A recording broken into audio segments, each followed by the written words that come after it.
फेरि पनि जय मसीह र आजको वचनको भाग मैले त्यही कार्यक्रमसँग पनि सम्बन्धित भएर अलिकति हामी बुझौँ परमेश्वरको वचनबाट सिकौँ भनेर ल्याएको छु। मेरो स्वर हजुरहरूले पछाडिसम्म सुन्नुभएको छ, धन्यवाद। यहाँले लुकाको पुस्तक 12 अध्याय यहाँले पल्टाउन सक्नुहुनेछ। लुकाको पुस्तक 12 अध्याय हामी 32, 33, 34लाई हामी हेर्नेछौँ। लुकाको पुस्तक 12 अध्याय 32, 33, 34लाई हामी हेर्नेछौँ।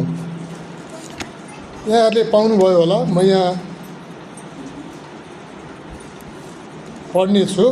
यसरी लेखिएको छ, सानो बगाल नडराओ, किनभने तिमीहरूलाई राज्य दिन तिमीहरूका पिता प्रसन्न हुनुहुन्छ। तिमीहरूको सम्पत्ति बेचेर दान देऊ, आफ्नो निम्ति थोत्रो नहुने थैलीहरू बनाओ, स्वर्गमा कहिल्यै नष्ट नहुने धन स्वर्गमा सञ्चय गर। त्यहाँ चोर आउँदैन र किरा पनि लाग्दैन, किनकि जहाँ तिम्रो धन छ त्यहीँ तिम्रो मन पनि हुनेछ। यो वचन पढाइ सुनाइमा हामीलाई आशिष मिलेको होस्। परमेश्वरको वचन जीवित छ, हामी जान्दछौँ। परमेश्वरको वचनले हामीलाई धेरै कुरा सिकाउँछ। यहाँ एउटा सानो बगाल भनेर सुरु गरिएको छ।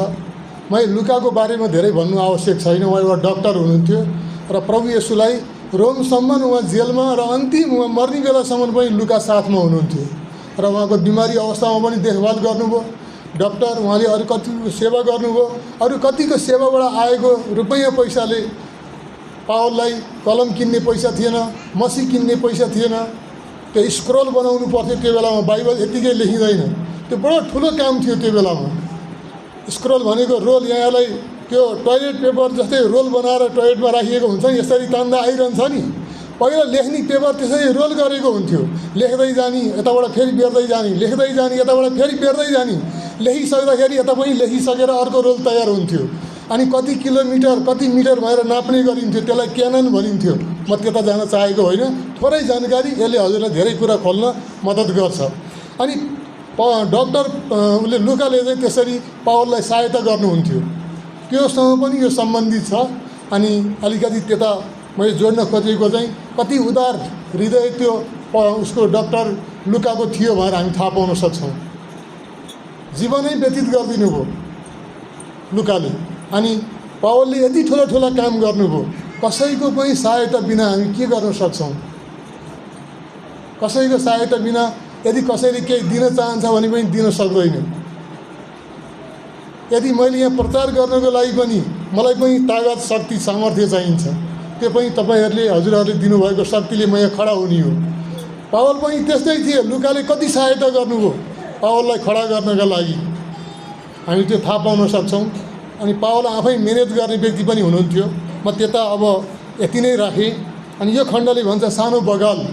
सानो बगाल भनेर यहाँ विश्वासीको एउटा झुन्डलाई भनिएको हो। आज तपाईँ हामी पनि एउटा सानो बगाल हौँ। हामी सानो बगाल हौँ प्रभु येशूमा विश्वास गर्ने। तर हाम्रो लागि सानो, परमेश्वरले सानो बगाल भए तापनि हाम्रो लागि सानो छैन यो बगाल। हामी हेऱ्यौँ भने परमेश्वरको लागि त पृथ्वीभरिका विश्वासी पनि सानो बगाल हो। तर हामी एउटा ठुलो मण्डलीलाई हेर्छौँ भने हैदराबादमा भएको मण्डलीको 3 लाख विश्वासी छन्। अहिले भर्खरै यहाँ एकछिनपछि म त्यहाँ भन्नेछु, मिजोराममा भएको एउटा मण्डली, ठुलो मण्डलीको 50,000 विश्वासी छन्। त्यहाँसम्म पुग्नको लागि कति सङ्घर्ष भयो होला। त्यसो भएको हुनाले सानो बगाल भएर आज हामीलाई सम्बोधन गर्नुभएको छ प्रभु येशूले, है। सानो बगाल भनेको चाहिँ मण्डली हो।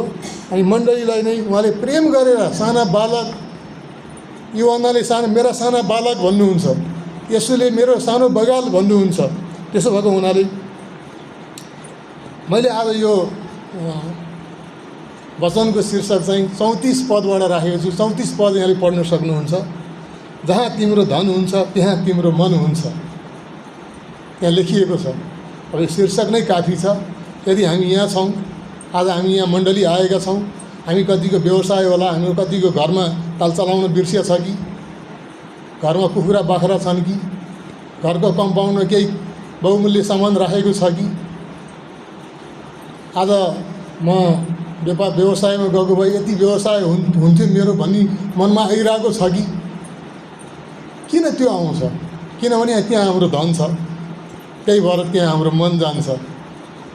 यो वचनले त्यही भन्छ, जहाँ तिम्रो धन हुन्छ त्यहीँ तिम्रो मन हुन्छ। अहिले धेरै स्क्याम चलिरहेको छ। हाम्रो ब्याङ्क ब्यालेन्स कसैले त्यो ह्याक गरेर, हाम्रो एकाउन्ट ह्याक गरेर, चोरी गरेर हाम्रो ब्याङ्कको खाताको पैसा उसको खातामा सार्यो कि जे पनि हुनसक्छ। आज भएको जग्गा धनी पूर्जा भोलि अर्कैको नाममा भइसकेको हुन्छ, अर्कैको नाममा 5 जनालाई बेचिसकेपछि थाहा पाएको पनि हामीले घटना सुनेका छौँ। हाम्रो धनमा हाम्रो मन जान्छ। आजको स्थितिमा हामी यो देशमा, यो विश्वमा कोही सुरक्षित छैन। यदि कोही सुरक्षित छ भने प्रभु येशूमा सुरक्षित छ। हाम्रो प्रभु येशूले दिनुभएको मुक्ति र उद्धारमा हामी सुरक्षित छौँ। त्यहाँ मात्रै हाम्रो सुरक्षा छ। यदि हामीले हाम्रो धन स्वर्गमा थुपारेका छौँ भने हाम्रो मन स्वर्गमा छ। हाम्रो मुक्ति र उद्धार दिने प्रभु येशूमा हाम्रो सबै सुरक्षा छ। यो खण्डबाट हामी यही कुराहरूलाई हेर्नेछौँ है। अनि हामीसँग भएका यिनै कुराको याद गरेर हाम्रो जहाँ धन छ त्यहीँ मन दिने समय यो होइन, वचन सुन्ने समय हो। हामीले सुन्नुपर्छ। अनि यहाँ सुरुबाटै के बताउँछ भने यो धेरै उदाहरण यहाँ दिएको हामी पाउँछौँ। त्यहाँ चिन्तित नहुनु भन्ने शीर्षकमा दिएको छ है यो कुराहरू। हामीले हेऱ्यौँ चिन्तित नहुनु। चिन्तित नहुनु भन्दाखेरि यहाँ कतिपय कुराहरू के छ भने मानिसहरू केमा चिन्ता गर्छन् त? के खाउँ, के लाउँ भन्ने कुरामा नै हामी चिन्ता बढी गर्छौँ। अब हाम्रो प्राणको निम्ति खानेकुरा चाहिन्छ, शरीरको लागि लुगा चाहिन्छ। प्रभु येशू भन्नुहुन्छ तिम्रो प्राण भन्दा त के अरे त्यो लुगा भन्दा त तिम्रो प्राण नै, तिम्रो शरीर नै ठुलो हो। तिम्रो खाना भन्दा त तिम्रो प्राण नै ठुलो हो। तिम्रो लुगा भन्दा त तिम्रो शरीर नै ठुलो हो। किन चिन्ता गर्छौ? चराचुरुङ्गीको उदाहरण पनि उहाँले दिनुभएको छ। न तिनीहरूले काट्छन्, न छर्छन्, न भकारी नै छ, खै त खाइरहेका छन् त उनीहरू। तर उनीहरूको पनि काम छ है। फेरि त्यत्तिकै भन्नु हुँदैन। चराचुरुङ्गी पनि कहाँ जान्छन्? खोज्न जान्छन्। खोज्नु चाहिँ पर्ने रहेछ क्या। चराचुरुङ्गीको पनि त्यो गुणमा यत्तिकै त आउँदैन, ऊ पनि खोज्न जान्छ। अनि हामीले पनि कोही खेतमा हामी खोज्न जान्छौँ। अब खेतमा खोज्नलाई त प्रभुले हाम्रो सृष्टिबाटै हामीलाई बिउ दिनुभएको छ नि त बिउ छर्नु हाम्रो काम हो। त्यहीँबाट हामी खोज्छौँ, हाम्रो भोजनहरू खोज्छौँ। सबैले खोज्नु नै रहेछ होइन। त्यही भएर फिक्री नगर भनेर यहाँ उहाँले भन्नुहुन्छ। लिली फुलको उदाहरण दिनुभएको छ। न त्यसले काट छ, लिली फुलले न किन आफ्नो उ गर्छ होइन। अनि लिली फुललाई पनि कति राम्रो फुल बनाएर प्रभुले पहिराउनुहुन्छ। एउटा घाँसै त हो, तर त्यसलाई पहिराउनुहुन्छ, त्यो राम्रो देखिन्छ। अब मानिसमा हेर्छौँ है, राजा सोलोमन जतिको गौरवशाली राजाहरू कोही थिएनन्, तर राजा सोलोमन पनि त्यो लिली फुल जतिकोमा हुनुहुन्न थियो भने लिली फुलको पनि त्यति राम्रो गौरव। तर त्यो त्यस्तै गौरव उहाँ हामीलाई पनि दिन चाहनुहुन्छ। किनभने हामी त उहाँको सृष्टि हौँ होइन। उहाँले हामीलाई अझै कति बढी आभूषित गर्नुहुन्छ उहाँ त्यहाँ लेखिएको छ। त्यही भएर यी सबै कुरा भन्दै भन्दै आउनुहुन्छ। भन्दै आइसकेपछि यहाँ हामी हेर्छौँ भने त्यो 31मा जब हामी यहाँ आउँछौँ, 31मा 30मा नै यसरी लेखेको, संसारका मान्छेले पनि यी सबै कुरा खोज्छन् र प्रभुले संसारका मान्छेलाई पनि दिनुहुन्छ। घाम त्यत्तिकै दिनुहुन्छ, वर्षा त्यत्तिकै सबैलाई दिनुहुन्छ। परमेश्वरले पक्षपात गर्नुहुन्न। तर हामी त उहाँको छोराछोरी हो नि विश्वासद्वारा। उहाँले झन् बढी हाम्रो फिक्री गर्नुहुन्छ भनेर यो खण्डले बताउँछ। तर 31मा हेर्छौँ भने तर परमेश्वरको राज्यको खोजी गर अनि तिमीलाई सबै कुरा थपिनेछ भनेर यो खण्डले 31मा बताउँछ। मत्तीको पुस्तकमा पनि यस विषयमा 6:33मा लेखिएको छ। पहिले उहाँको राज्य र उहाँको धार्मिकताको खोजी गर र तिमीलाई चाहिँ सबै कुरा थपिनेछ भनेर त्यहाँ लेखिएको छ। अब म यो खण्डमा आएँ, सानो बगाल नडराऊ, किनकि तिमीहरूलाई राज्य दिन प्रभु प्रसन्न हुनुहुन्छ भनेर त्यहाँ 32मा लेखिएको छ। यहाँले पढ्नुभयो होला। अनि तिमीहरूलाई राज्य दिनका लागि के हामीसँग राज्य छैन? नेपाल देश राज्य होइन? यो विश्व राज्य होइन? 195वटा राष्ट्रहरू, अझै सानाहरू कति जोड्यो भने 205 कि 6वटा पनि हुन्छ। आधिकारिक रूपमा 195 भन्ने गरिन्छ। यो सबै राज्य होइन, त्यहाँका जनताहरूको पनि त्यो राज्य हो नि। तर परमेश्वरले दिने राज्य त्यो राज्य होइन। परमेश्वर चाहिँ हामीलाई राज्य दिन प्रसन्न हुनुहुन्छ भनेर यो 32को खण्डले हामीलाई बताउँछ। अनि यो खण्ड हेर्दै जान्छौँ भने यहाँ परमेश्वरले हामीलाई जुन राज्य दिने घोषणा गर्नुभएको छ 32मा, यो राज्यमा चाहिँ हामीले डराउनु पर्छ। यही देशमा पनि हेर्नु हो भने हामी कति कुरामा डराउनु पर्छ। आज अहिले मैले भनिहालेँ नि, हाम्रो धन कसैले चोर्छ कि ब्याङ्कबाटै कसैले निकाल्छ कि भन्ने कत्रो चिन्ता छ हामीलाई। हाम्रो आफ्नै शरीरको पनि चिन्ता छ, कहीँ आक्रमण हुने हो कि, देशमा सुरक्षा छैन, जताततै यस्तो हाहाकार छ, लडाइँ झगडाहरू छन्, नराम्रा कामहरू भइरहेको हामी पाउँछौँ भने हामी यहाँ सुरक्षित छौँ भनेर हामी कसरी भन्न सक्छौँ? यहाँ मात्रै होइन, मैले नेपाल देशको मात्रै कुरा गरेको होइन, अमेरिकामा पनि सुरक्षा छैन। जुन देशमा पनि, कुनै पनि देशमा हाम्रो सुरक्षा छैन हेर्छौँ भने, डरै डर छ त्यहाँ। तर त्यस्तो राज्य उहाँले दिन चाहनुहुन्न। उहाँले चाहिँ हामीलाई सुरक्षा हुने राज्य चाहिँ उहाँ दिन चाहनुहुन्छ, जहाँ हाम्रो सुरक्षा हुन्छ। त्यो राज्यको कुरा यहाँ गरेको हामी पाउँछौँ है, त्यो राज्यको कुरा गरेको हामी यहाँ पाउँछौँ। यो 32 अध्यायले चाहिँ त्यो राज्यको कुरा गर्छ। हामी चाहिँ जुन राज्य उहाँले स्वर्ग राज्य दिने घोषणा गर्नुभएको छ, त्यो राज्यमा चाहिँ हामी डराउनु पर्दैन। त्यहाँ जम्मा गरेको धन चाहिँ कसैले चोरेर लाँदैन। त्यहाँ जम्मा गरेको धन चाहिँ हामीलाई, हाम्रो धनमा खिया लाग्दैन, किराले खाँदैन भनेर यो खण्डले बताउँछ। त्यस्तो राज्य चाहिँ उहाँ दिने इच्छा गर्नुहुन्छ।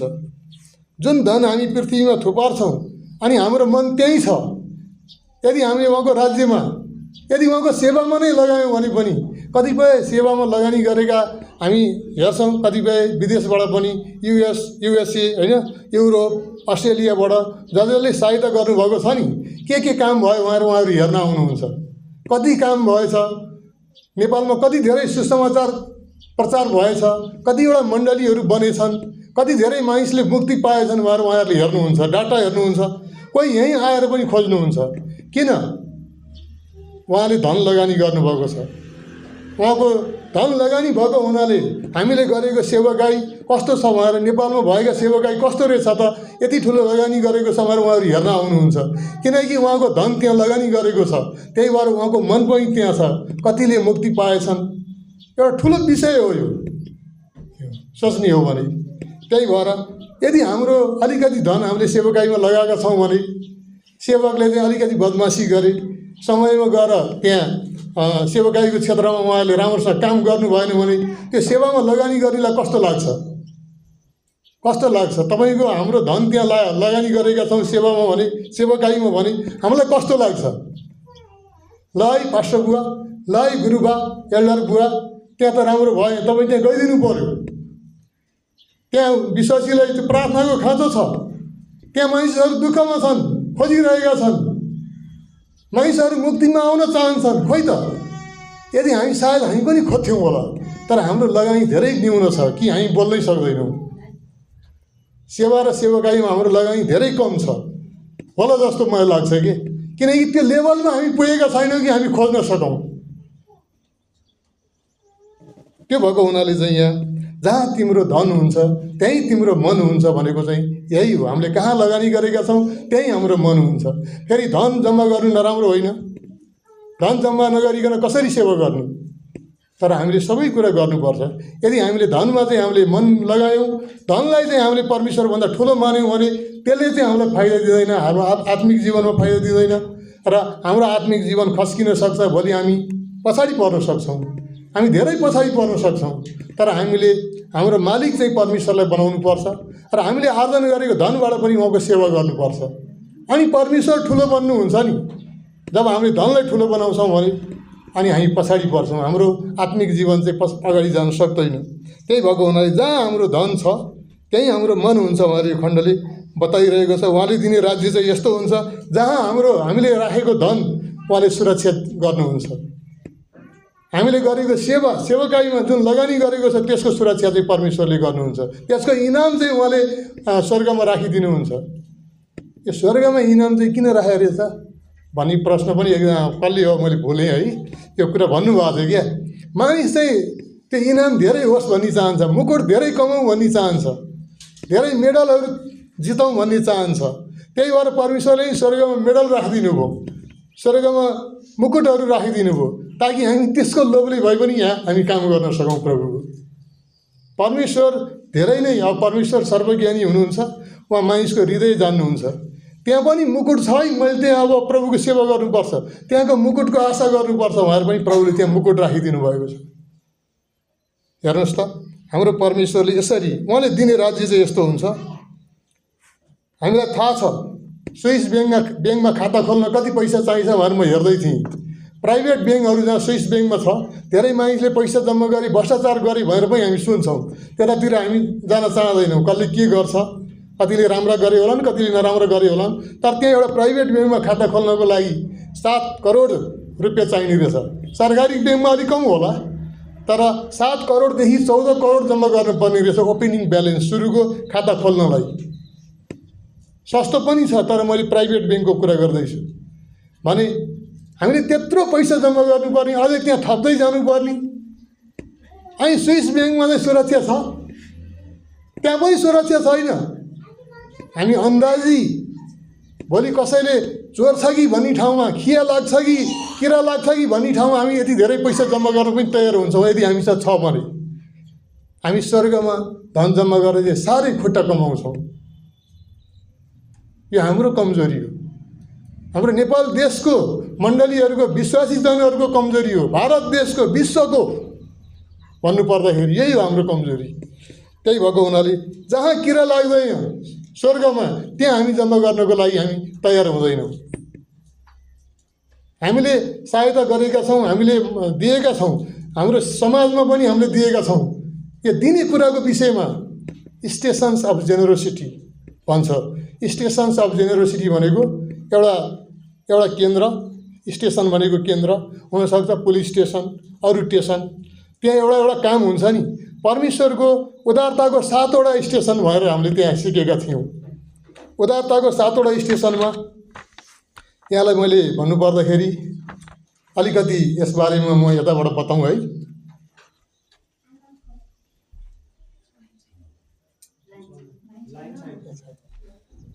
म यहीँबाट भन्नेछु। 7वटा स्टेसनमा चाहिँ यहाँहरू सबै एकचोटि उठिदिनुहोस् न। मैं त्यो बारेमा अलिकति मलाई त्यो साह्रै राम्रो लागेको। उहाँले बार बार त्यो कुरा दोहोऱ्याउनु भयो। त्यहाँ गुरुबाले रेभरेन्ड डाक्टर नरीराम लुहार, उहाँको अर्को नाम चाहिँ बिना बोलाउने नाम होला, त्यो विनोद भनेर त्यहाँ लेखिएको छ। रेभरेन्ड डाक्टर नरीराम लुहार, उहाँ गोल्ड मेडलिस्ट हुनुहुन्छ। 2 वर्षमा 20वटा किताब लेखेर उहाँले गोल्ड मेडल प्राप्त गर्नुभयो युकेबाट।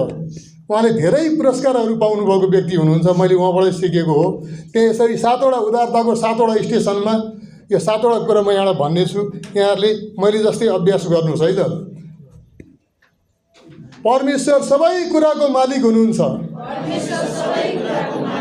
परमेश्वरले प्रशस्त दिन सक्नुहुन्छ। परमेश्वरले उदारतापूर्वक दिनुहुन्छ। हामी मायालु जवाफ दिन्छौँ। हामी परमेश्वरको कुरा सुन्छौँ। हामी आनन्द मनाउँछौँ। हामी स्वर्गमा खजाना भण्डारण गर्छौँ। आमेन। हुन्छ, यहाँहरू सबै बसिदिनुहोस्।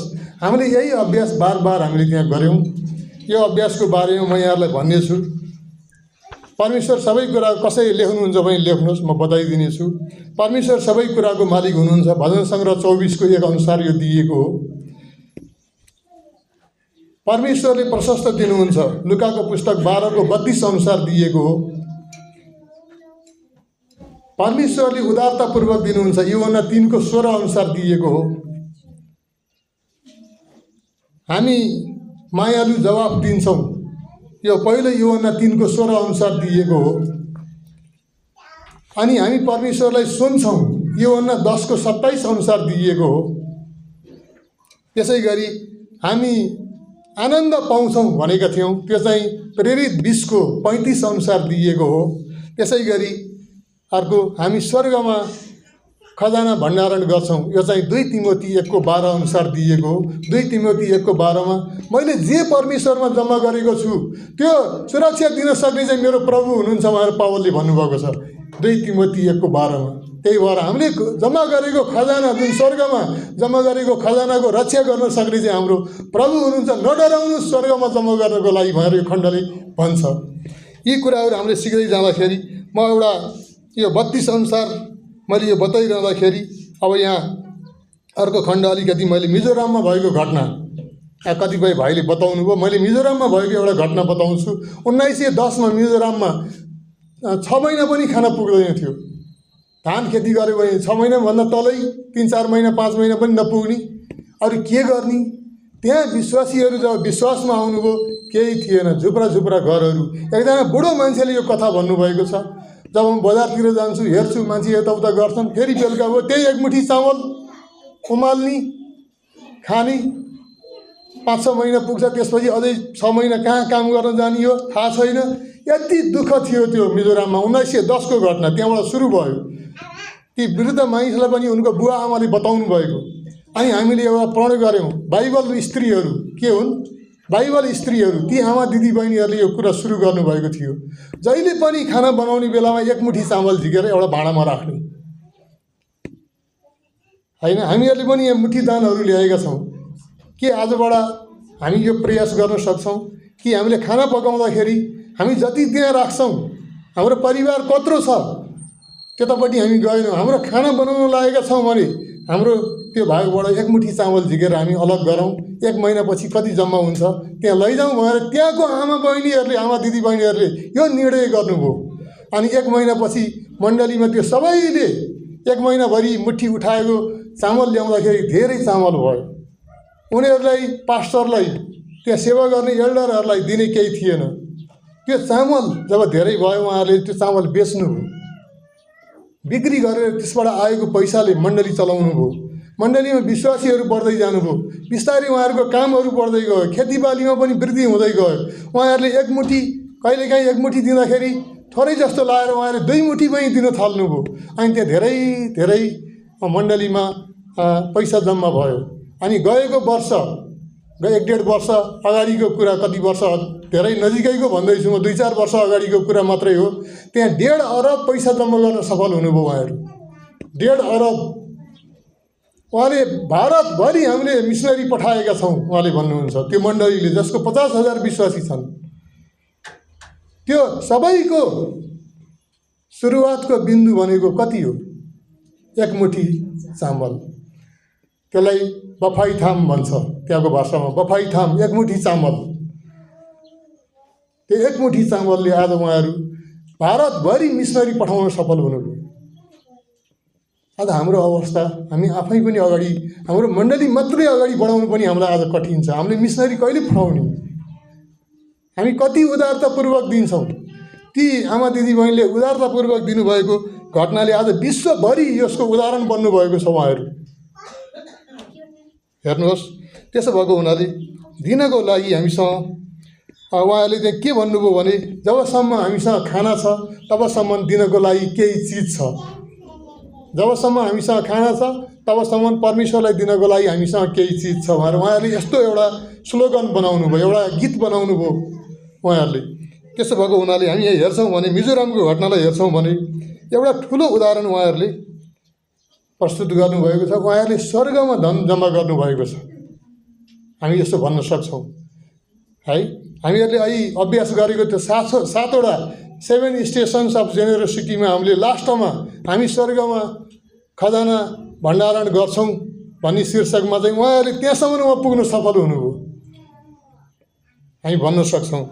त्यसो भएको हुनाले यहाँ 32 मा चाहिँ यही कुरा बताउँछ। यहाँ परमेश्वर हुनुहुन्छ, यहाँ एकजना दाता हुनुहुन्छ, यहाँ एकजना पाउने व्यक्ति हुनुहुन्छ। यो त्रिकोण मैले बताउँदैछु। यहाँ परमेश्वरलाई यो विश्वासी जो प्राप्त गर्ने व्यक्ति हो दाताबाट, यसले पनि केही ल्याएर परमेश्वरलाई दिन्छ। परमेश्वरले त्यो दातालाई दिनुहुन्छ। फेरि त्यो दाताले यो प्राप्त गर्ने व्यक्ति, गरिब गुरुवा, समाजसेवा कहाँ हो त्यसले दिन्छ। तिनीहरूले पनि फेरि परमेश्वरलाई दिन्छन् है। अनि यो दाताले पनि परमेश्वरलाई दिन्छ, परमेश्वरले पनि त्यसलाई दिन्छन्। यो दोहोरो रोटेसन चल्छ भनेर त्यहाँ एक ठाउँमा व्याख्या गरियो। त्रिभुज होइन, दानको त्रिभुज बनाउँदाखेरि यस्तो हुन्छ, यताबाट पनि उसले पनि दिन्छ, उसले पनि दिन्छ, परमेश्वरले यता पनि दिनुहुन्छ, यता पनि दिनुहुन्छ। भने सबैले दोहोरो लिने भएपछि के हुन्छ? त्यहाँ कसैलाई घाटा होला त? यसले पनि यो प्राप्त गर्नेलाई स्वर्गमा जम्मा गर्छ, यो दाताले पनि स्वर्गमा जम्मा गर्छ होइन।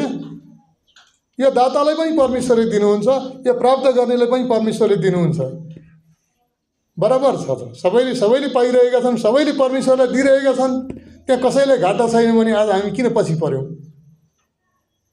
हामी त पछि पऱ्यौँ नि यस कुराहरूमा, कति कुरामा हामी पछाडि छौँ। त्यो भएको हुनाले त्यहाँ कसैलाई घाटा छैन भने हाम्रो मण्डलीमा पनि, हाम्रो नेपालका मण्डलीमा पनि हामी यो गऱ्यौँ भने कसैलाई घाटा छैन।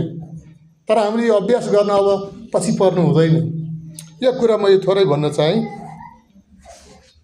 यहाँ 33 पदले के भन्छ हामी यहाँ हेरौँ। मैले 32 को पनि गरेँ। आज यो समयमा अलिकति मलाई समापन गर्न अलिकति गाह्रो होला कि म मेन्टेन गर्ने कोसिस गर्नेछु। यहाँ 33 मा यसरी लेखिएको छ, तिमीहरूको सम्पत्ति बेचेर दान देऊ, आफ्नो निम्ति थोत्रो नहुने थैलीहरू बनाऊ, स्वर्गमा कहिल्यै नष्ट नहुने धन स्वर्गमा सञ्चय गर, त्यहाँ चोर आउँदैन र किरा पनि लाग्दैन। बेच। हामी यो घटनाको बारेमा मैले व्याख्या गर्नको लागि यहाँले मर्कुसको पुस्तक 10 अध्याय 17 देखि 21 कसैले पाउनुभयो भने एकदमै स्पष्टसँग पढिदिनुहोस् ठुलो स्वरले। मर्कुसको पुस्तक 10 अध्याय 17 देखि 21। यसो बाटोमा जाँदै हुनुहुँदा एकजना मानिस दौडेर आए, उहाँको अघि घुँडा टेक्यो र उहाँलाई सोध्यो, हे असल गुरु, अनन्त जीवन प्राप्त गर्नलाई मैले के गर्नुपर्छ? यसोले त्यसलाई भन्नुभयो, तिमी किन मलाई असल भन्छौ? एकमात्र परमेश्वर बाहेक अरू कोही असल छैन। तिमी आज्ञाहरू त जान्दछौ, अर्थात् हत्या नगर्नु, व्यभिचार नगर्नु, नचोर्नु, झुटा गवाही नदिनु, नठग्नु, आफ्ना बाबु र आमालाई आदर गर्नु। अनि त्यसले उहाँलाई भन्यो, गुरुजी, यी सबै त मैले मेरो युवा अवस्थादेखि नै पालन गरेको छु। यसोले त्यसलाई हेर्नुभयो र त्यसलाई माया गरेर भन्नुभयो, तिमीलाई अझ एउटा कुराको अभाव छ, जाऊ र तिम्रा जे जति छन् बिक्री गर र गरिबहरूलाई देऊ र तिमीलाई स्वर्गमा सम्पत्ति मिल्नेछ, अनि आएर मेरो पछि लाग। धेरै धेरै धन्यवाद आन्टीलाई। यो खण्डले यही बताउँछ कि त्यहाँ प्रभु येशूको पछि लाग्नको लागि त्यसको धन सम्पत्ति त्यसलाई ठुलो बाधा भएको थियो। अब जान त जाउँ, येशूको पछि लाग्ने पनि ठुलो इच्छा छ, पछाडि फर्केर हेरौँ भने ठुलो धन छ उसको पछाडि, यो छोडेर कसरी जाने म? तैपनि अब यिनको मन चोर्नु पर्यो। के भन्दा रहेछन् उहाँहरू? प्रभु येशू ख्रिस्टलाई म सोध्न जानुभयो, मैले मुक्ति पाउन के गर्नुपर्छ? उसले घोडा टेकेर भन्दैछ। अनि उहाँलाई सोध्यो, या सद्गुरु, जीवन प्राप्त गर्न, अनन्त जीवन प्राप्त गर्न मैले के गर्नु? मैले मुक्ति पाउन के गर्नुपर्छ? उहाँलाई पछ्याउनु पर्ने थियो, तर ऊ पछ्याउन चाहँदैन थियो। अनि प्रभु येशूले भन्नुभयो, आज्ञा उसलाई सबै थाहा छ, मैले बचपनदेखि पालन गरेको छु, बाइबल पढेको छु, तर पनि ऊ पछि लाग्न सक्दैन थियो। अनि प्रभु येशूलाई थाहा भयो यसको धन चाहिँ यसलाई ठुलो बाधाको रूपमा धन यसको अगाडि उभिएको छ, त्यस कारण यो मुक्तिमा जान पनि सक्दैन, मेरो पछि लाग्न पनि सक्दैन। उहाँले भन्नुभयो, जाऊ तिम्रो धन बेच र गरिबहरूलाई देऊ, अनि तिमी मेरो पछि लाग। यदि हाम्रो धन प्रभु येशूको पछि लाग्नलाई बाधा बन्छ भने बेचिदिनुहोस्। त्यति मात्रै भन्न खोजेको। यहाँ धन राख्न हुँदैन भनेको पनि छैन। हामीसँग धन हुनुपर्छ, त्यसैबाट हामी प्रभुको सेवा गर्छौँ। हामीसँग धन हुनु नराम्रो होइन, तर यदि येशूको पछि लाग्न, मुक्तिमा जानको लागि, उद्धारमा जानको लागि यदि हाम्रो धन बाधा बन्छ भने बेचिदिनुहोस्। केही समयपछि त्यो नष्ट हुँदैछ, याद गर्नुहोस्। कसैले चोर्दैछ, त्यो याद गर्नुहोस्। कहीँ किरा लाग्दैछ, त्यो पनि याद गर्नुहोस्। कहीँ सुरक्षित छैन। हामी आफै त सुरक्षित छैनौँ। हाम्रो त आत्मा बच्छ भएर हामी यहाँ आएका हौँ। हाम्रो आत्मा स्वर्गमा परमेश्वरले सुरक्षा दिनुहुन्छ भनेर हामी आएका हौँ। कहीँ कोही केही पनि सुरक्षा छैन, तर सुरक्षा छ भने हाम्रो प्रभुमा सुरक्षा छ, प्रभु येशू ख्रिस्टमा सुरक्षा छ। उहाँले दिनुभएको, खडा गर्नुभएको राज्यमा सुरक्षा छ, त्यहाँ जानुहोस्। यो खण्डले त्यही कुरा बताउँछ। त्यो धेरै धनी थियो, अनि उसलाई चाहिँ पछि लाग्न अप्ठ्यारो भएको थियो। अनि जाऊ बेच, अनि मेरो पछि लाग भन्नुभएको। कसैलाई यहाँ हामी सबैलाई तिम्रो धन बेचेर मेरो पछि आऊ भन्नुभएको होइन। हामीले गलत अर्थमा हामी नलिउँ। हामीले पाएको धनले हामी उहाँको सेवा गर्नुपर्छ। हामीले पाएको धन खर्च गरेर आइरहन्छ नि, धन भनेको त आइरहन्छ नि, कहीँ कतैबाट त हाम्रो स्रोत छ नि, त्यो आइरहन्छ र प्रभुको राज्यमा हामी खर्च गरिरहन्छौँ र स्वर्गमा हामी जम्मा गर्छौँ। स्वर्गमा खाता खोल्नलाई ठुलो रकम चाहिँदैन, स्विस ब्याङ्कमा जस्तो। तपाईँ र मलाई ती एकजना बुढी आमाले 2 सिक्का चढाउँदाखेरि फरिसीहरूले गनगन गरेका थिए, चुप लाग्नुहोस्, सबैभन्दा धेरै यही आमाले चढाएकी छिन्, तपाईँहरू धेरै कुरा गर्नु पर्दैन, यसले भन्नुभयो। उहाँले 2 सिक्कामा उहाँको सारा जीविका थियो, तर आज हामी 1 सिक्का मात्र भए पनि चढौँ। अनि प्रभुको राज्यमा, उहाँको मण्डलीमा, उहाँको यो संस्थामा सधैँ धन होस्, ताकि परमेश्वरको राज्य अगाडि बढ्न सकोस्। कुनै खाँचोमा परेको, अभावमा परेको सन्तहरूको सेवामा त्यो जान सकोस्। अनि विश्वासमा नआएका मानिसहरूको लागि मुक्तिमा आउनु भन्नको लागि, आह्वान गर्नको लागि त्यो खर्च हुन सकोस्, त्यसको लागि नै चाहिएको हो। हामी परमेश्वरलाई दिन्छौँ, अनि स्वर्गबाट फेरि त्यो धन ती विश्वासमा मुक्तिमा आउन चाहनेहरूको लागि खर्च हुन्छ, त्यो हामीलाई थाहा छ। अनि यो व्यक्तिलाई चाहिँ यस्तै समस्या थियो, उहाँले यो कुरा उदाहरणमा भन्नुभयो। अनि यो 33 पदले पनि यही कुरालाई बताएको छ, तिम्रो सारा धन बेच, अनि कहिले पनि नबिग्रने, खियाले नखाने, किराले नखाने स्वर्गमा खाता खोला भनेको झोला तिम्रो नखैली चाहिँ स्वर्गमा खोला भन्नुभएको छ यहाँ है। अनि त्यहाँ के भनेको छ, अनि गरिबलाई दियो, दान दियो, अनि आफ्नो निम्ति थोत्रो नहुने थैलीहरू बनाओ, स्वर्गमा खाता खोल, अनि स्वर्गमा कहिल्यै नष्ट नहुने धन स्वर्गमा सञ्चय गर। त्यहाँ चाहिँ चोर आउँदैन र खियाले पनि खाँदैन। यसबारेमा मैले सानो खण्ड मैले मेरो तालिममा सिकेकोबाट म ल्याउँदैछु। अमेरिकाको सन फ्रान्सिस्कोमा 1931 में एकजना व्यक्ति जन्मन्छ, उहाँको नाम चाहिँ चार्ल्स फ्रान्सिस फेनी हो। चार्ल्स फ्रान्सिस फेनी चाहिँ संसारकै धनाढ्य मध्ये एकजना व्यक्ति हुनुहुन्थ्यो, संसारकै धनाढ्य। त्यतिखेर उहाँले दोस्रो विश्वयुद्ध पनि देख्नुभयो, 1931 में जन्मेका थिए। अनि उहाँले त्यो सबै उसबाट दोस्रो विश्वयुद्धपछि आर्थिक अवस्था माथि आउन धेरै समय लाग्यो, तर उहाँले धेरै समयपछि धन सञ्चय गर्नुभयो। उहाँलाई ठुलो आम्दानी भयो, संसारको धनाढ्य व्यक्तिहरूमध्ये उहाँ एक बन्नुभयो। अनि उहाँले आफ्नो नाम पनि फेर्नुभयो, उहाँको नागरिकताको नाम, उहाँको सिटिजनसिप त्यहाँ लेखिएको नाम चाहिँ चार्ल्स फ्रान्सिस फेनी हो। अनि उहाँले चाहिँ गोप्य रूपमा आफ्नो नाम चक फेनी भनेर राख्नुभयो। चक फेनी किन राख्नुभयो भने उहाँले चाहिँ राम्रो परमेश्वरको वचन अध्ययन गर्नुभएको थियो। तिम्रो दाहिने हातले कति दिन्छ देब्रे हातलाई थाहा नहोस्, देब्रे हातले कति दिन्छ दाहिने हातलाई थाहा नहोस् भन्ने कुरा उहाँलाई थाहा थियो। अनि उहाँले आफ्नो भएको सबै सम्पत्ति गरिबहरूलाई दिने, संसारमा सेवा गर्ने भनेर उहाँले लगाइदिन उहाँले इच्छा गर्नुभयो। उहाँले 1982 में एउटा यस्तो संस्था खोल्नुभयो। मैले त्यो संस्थाको यहाँ नाम लेखेको थिएँ, मैले पाएँ भने त्यो बताइदिनेछु। अनि यहाँ त्यो द एटलान्टिक फिलेन्थ्रोपिज भनेर खोल्नुभयो। द एटलान्टिक फिलेन्थ्रोपिज भन्ने एउटा संस्था। फिलेन्थ्रोपी भनेको चाहिँ त्यो दिने उदार हृदय भएको मानिसहरूको एउटा हृदयलाई पनि फिलेन्थ्रोपी हार्ट भन्छ। अनि संस्थालाई पनि द एटलान्टिक फिलेन्थ्रोपिज भनेर त्यो चक फेनीले एउटा संस्था खोल्नुभयो। चक फेनी उहाँको ओरिजिनल नाम होइन, उहाँले गोप्य गुप्तमा नाम राख्नुभयो, किनकि मैले दिएको धन चाहिँ कसले दियो भनेर थाहा नपाओस्। चार्ल्स फ्रान्सिस फेनीले दियो भनेर थाहा नपाउन् संसारका मान्छेले भनेर नामै फेर्नुभयो। कस्तो व्यक्ति हो।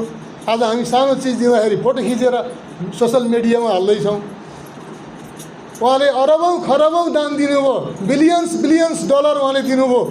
अनि त्यहाँलाई थाहा छ, यो हाम्रो नेपाल देशमा पनि यो बच्चा जन्मिँदै यो ओठ खोँडे भएका चाहिँ जन्मिन्थे, पहिला ओठ च्यातिएको पनि जन्मन्थे। त्यो ओठ च्यातिएका बच्चाहरूको चाहिँ निःशुल्क उपचार हुन्थ्यो, निःशुल्क सर्जरी गरेर उहाँको त्यो ओठलाई चाहिँ हाम्रो जस्तै राम्रो ओठ बनाउने चाहिँ त्यो डाक्टरले गर्ने गर्थे। त्यसमा कसले खर्च गर्यो? चक फेनीले खर्च गर्नुभयो विश्वभरि। यहाँले कल्पना गर्नुहुन्छ कति डलर खर्च गर्नुभयो उहाँले। सारा जीवन व्यतीत गरिदिनु भयो उहाँले, आफ्नो सम्पत्ति पनि दिनुभयो। अनि उहाँको रहन सहनको बारेमा म बताउँदैछु। उहाँको रहन सहन, उहाँ सन फ्रान्सिस्को सहरको एउटा भाडाको फ्ल्याटमा बस्नुहुन्छ। कल्पना गर्नु सक्नुहुन्छ? भाडाको फ्ल्याटमा। उहाँको चस्मा उहाँले फेर्नु भएको छ, त्यही सुरुबाटै लगाएको त्यो कोरिएको चस्मा उहाँले लाउनुहुन्छ। एक जोरभन्दा जुत्ता छैन, एउटा धोएपछि अर्को लाउने कपडा होला, 2 जोर, त्यति मात्रै हो। उहाँसँग अरू छैन। उहाँसँग कुनै गाडी छैन। उहाँको सवारी साधन भनेको बस हो, लोकल बस, त्यसमा चढेर उहाँ हिँड्नुहुन्छ। आज संसारमा अनि पत्रकारहरूलाई अचम्म लाग्यो, दिने व्यक्तिको भनेर पत्रकारले धेरै खोजे। मान्छे पैसा दिन्छ, काम ठुल्ठुलो गर्छ, ठुल्ठुला बाइबल कलेज, ठुल्ठुला युनिभर्सिटी खोलेको छ, खोँडे भएका मान्छे बच्चाहरूको विश्वभरि उपचार गर्छ। को व्यक्ति होला यो? अब चक फेनीको उहाँहरू खोज्न थाले। पत्रकार त हो, त्यहाँहरूलाई थाहा छ नि होइन। जहाँ रवि पुग्दैन त्यहाँ कवि भनेको छ नि, जहाँ सूर्य पुग्न सक्दैन त्यहाँ चाहिँ कवि कविता लेख्ने मान्छे पुग्छ भने जस्तै अहिले चाहिँ अहिलेको जमानामा चाहिँ जहाँ सूर्य पुग्न सक्दैन, प्रकाश पुग्न सक्दैन, त्यहाँ चाहिँ पत्रकार पुग्छन्। अनि त्यो पत्रकारले पछ्याउँदै पछ्याउँदै पछ्याउँदै चक फेनीसम्म पुग्नुभयो। त्यो पत्रकार त्यहाँ पुग्यो। पत्रकारले सोध्यो पहिलो प्रश्न, म अहिले त्यो चक फेनीको उदाहरण लिएर अहिले बिल गेट्सले मेरो 2 खर्ब डलर म बाँडेर सक्छु अनि मर्छु भन्नुभएको छ, याद गर्नुभएको छ?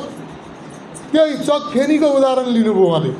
अनि एउटा अर्को धनाढ्य व्यक्ति वारेन बफेट, उहाँले पनि अब म संसारमा मेरो सबै धन गरिबलाई बाँड्छु अनि मर्छु भन्नुभएको छ। यो 2 जना व्यक्तिले यो चक फेनीले यस्तो उदाहरण प्रस्तुत गर्नुभयो। पहिलो प्रश्न उहाँलाई यही थियो कि उहाँले भन्नुभयो किन सबै दान दिनुभयो तपाईँले? प्रश्न यही हो पत्रकारको, किन सबै दान दिनुभयो? केही नराखी दान दिनुभयो। अनि उहाँले भन्नुभयो हेर्नुहोस्, मैले यो यत्रो सम्पत्ति छोडेर गएँ भने पनि सम्हाल्ने मैले कोही देखिनँ। होला कसैले सम्हाल्थ्यो होला, तर कसैले नराम्रो काममा प्रयोग गर्थ्यो होला, कसैले नराम्रो खानपानमा प्रयोग गर्थ्यो होला, कसैले अँध्यारो कोठीमा खर्च गर्थ्यो होला। उहाँले के देख्नुभयो भने यहाँ यो सेवाको काममा मेरो धन जाने छैन, मैले छोडेर गएँ भने सम्हाल्ने कोही छैन, परमेश्वरलाई दिने कोही छैन, मै दिन्छु भनेर उहाँले दिनुभयो। एउटा पत्रकारलाई त उहाँले हटाउनु भयो। पत्रकारबाट उहाँ जीवनभर लुकेर बस्नु भएको थियो। कहाँबाट जीवनको अन्त्यमा चाहिँ पत्रकारले पत्ता लाएर अनि सोधेको हुनाले भन्नुभयो अर्को पत्रकार फेरि आउँछन्, अनि तपाईँले किन यो सबै नै दान दिनुभयो? फेरि प्रश्न त्यही आउँछ। अनि उहाँले एकैचोटि यो उहाँले भन्नुभएको कुरा दोस्रो पटक दिनुभएको जवाब चाहिँ आज विश्वभरि प्रसिद्ध छ।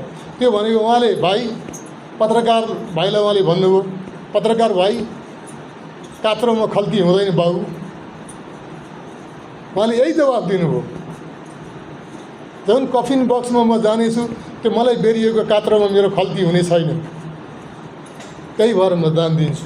अनि यही कुरा भन्नुभयो। साह्रै नै मलाई यो अचम्मको विचार सुनेर आज बिल गेट्स, वारेन बफेटहरूले पनि आज सेवा गर्दैछन्। आज हामी त त्यता धनी त होइनौँ, तर पनि हामी के दिन सक्छौँ? कम्तीमा 50% भए पनि परमेश्वरको राज्यमा खर्च गरौँ, उहाँलाई दिउँ। उहाँलाई दिने भनेको यो मण्डलीमा ल्याउने भनेको होइन। तपाईँले यदि कोही समाजमा एकदम दुखी र गरिबको लागि खर्च गर्ने क्षमता राख्नुहुन्छ भने तपाईँ र मैले मण्डलीमा ल्याउने पनि क्षमता राख्छौँ। हामी चाहिँ सबैतिर हामी अलिकति फेल भएका मान्छे जस्तो लाग्छ मलाई कहिलेकाहीँ। सबैतिर पास हुँदै गयौँ भने हामी मण्डलीमा पनि पास हुन्छौँ।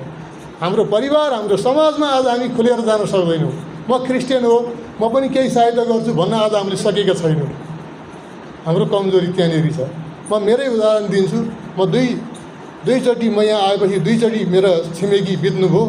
2 जनालाई मैले काँध थाप्ने अवसर पाएँ। म त एउटा क्रिस्चियन हो, उहाँहरूलाई पनि थाहा छ।